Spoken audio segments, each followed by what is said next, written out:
My name is Kelly Rowe. My daughter Molly Rowe is a longtime St. Dorothy's camper and then a counselor. And our family is friends of St. Dorothy's now. So I'm Marissa. I am a camp nurse here at St. Dorothy's. I've been coming here for 10 years for a special health camp for kids with transplants, ages 8 to 18. And they've had a transplant at some time in their life, and we come here and we do the medical management for the children while they are able to enjoy summer camp activities. I am Kirsten Cotton Sheldon, and I work at Lucille Packard Children's Hospital at Stanford, and I'm the coordinator for the hospital for St. Dorothy's Rest. Molly was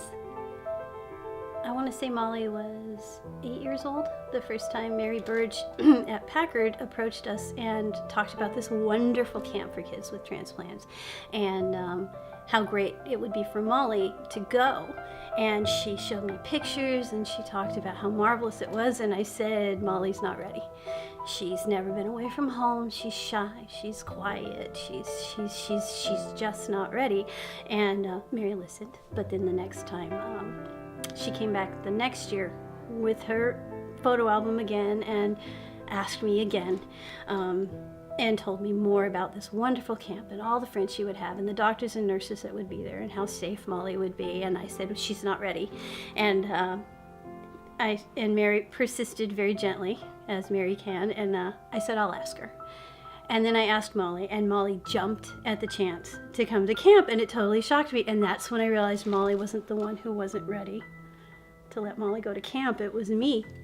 One of the reasons I do camp, or I enjoy doing camp, is that in my career, I've taken care of a lot of really, really sick kids.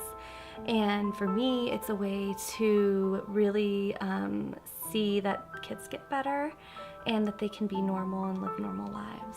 Camp, our transplant camp, has been a big part of my life for the last 15 years. It's kind of, I hold it deep, kind of as a special treasure.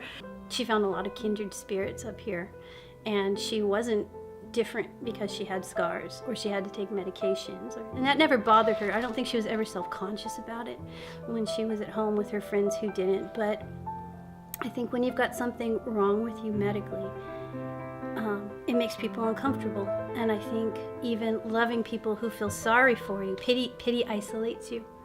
And she had friends who were empathetic and sympathetic and shared her stories and shared her experiences, and because it was common, it wasn't the focus. You know, they got to just be kids together, and she got to be independent and goofy and playful. Camp provides them the opportunity to be kids at camp, playing, creating friendships and bonds. And that really makes me feel better about what I do,